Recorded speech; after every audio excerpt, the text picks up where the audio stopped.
Hey friends, it's Hope. Today I am here to do another book review slash discussion about a book that I just finished like 10 minutes ago. And that book is Onyx by Jennifer L. Armentrout. Now, for those of you guys that aren't familiar with the Lux series, this is the second book in the series. So if you guys haven't read the first book, Obsidian, and don't want to be spoiled on anything, you guys might not want to stick around for this video. But before you guys leave, I will say that so far I am completely loving this series, and I really encourage you guys to pick it up and read it. Okay, so if you haven't read this series, I'll see you later. Go and read the first couple of books and then come back and you can watch this video. But yeah, so for those of you who have read it or you don't mind maybe being spoiled, like I said before, this book is the second book in the series, and it picks back up after Katie and Damon have this weird, like, our heartbeats are the same, and Katie is kind of experiencing these like weird alien powers and has these kind of weird alien tendencies, and some weird stuff is just happening to her. And the reader wants answers, Katie wants answers, and man, this was just a great book.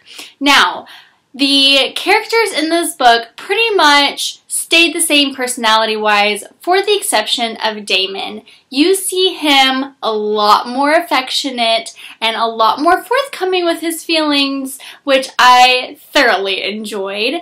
And Katie was a little bit different too. She wasn't as nice.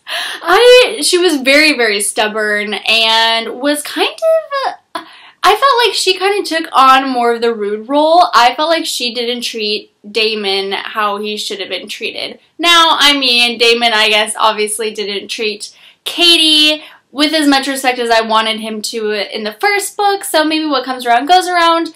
But yeah, so there were some little role reversals in this book. We also get introduced to a couple new characters, and I shot myself in the foot when I did this video, or when I did the Obsidian video yesterday, and I will link that down below, but I legit said that one of the things that I enjoyed about Obsidian was we had a clear antagonist. Like, we knew who the bad guy was, we knew why they were running away from them or fighting them or whatever. But of course, you know, right after I say that, I picked up this book and started reading it, and we get introduced to all these new characters. And of course, as the reader, like, you know, you want to trust all of them, and Damon is a little hesitant on some of the characters, and you don't know if it's because this is foreshadowing and they really are going to be bad, sketchy people that ruin people's lives, or if Damon's just being way overprotective and quite simply just being Damon. And so this whole book, I was trying to figure out who was good and who was bad, and I just had to chuckle to myself because, of course, that's one of the things that I loved about the first book is I knew who the clear bad person was, and I knew I wasn't going to like them, and I was okay with that.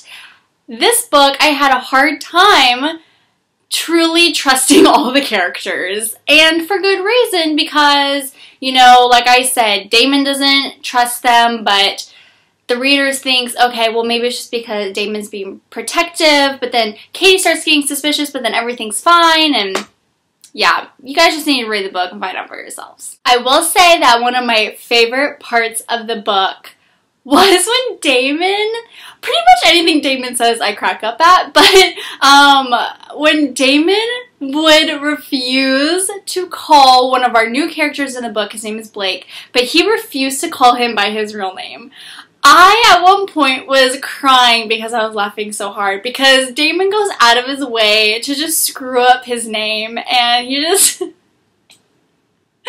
oh my gosh, I'm just crying up thinking about it. I thought it was hilarious, but then again, I'm just freaking in love with Damon Black's character. So, with that said, there was a lot of humor in this book. There were a couple of twists that I did not see coming, And even when something happened that was a twist and I was like, well, that was kind of predictable, there were like 5 twists on top of that. So yeah, I didn't think it was predictable. Maybe other people did, but there was a lot of action, a lot of humor, a lot of romance, and a lot of up and downs, and it was a roller coaster of emotion. But with that said, I absolutely adored this book. So 5 out of 5 stars for Onyx, the second book of the Lux series. I cannot wait until I can get my hands on the next book. And oh my goodness, guys, this series, I don't know why I went so long without reading it, and I feel like I'm going to be recommending this book to anyone who reads in general. So yeah, there it is. This was great. The first book, Obsidian, was great. Let me know below, what was your favorite moment in this book? The descriptions were really great too. I have to give it to Jennifer L. Armentrout. Like, I felt like I was in the room with the characters. And her writing is just so easy to read and it flows well, and yeah, a lot of praise for these books. And yeah, I'm going to stop talking. So you guys have a great day. Read these books if you haven't read them. They're great. I'll see you soon. Bye.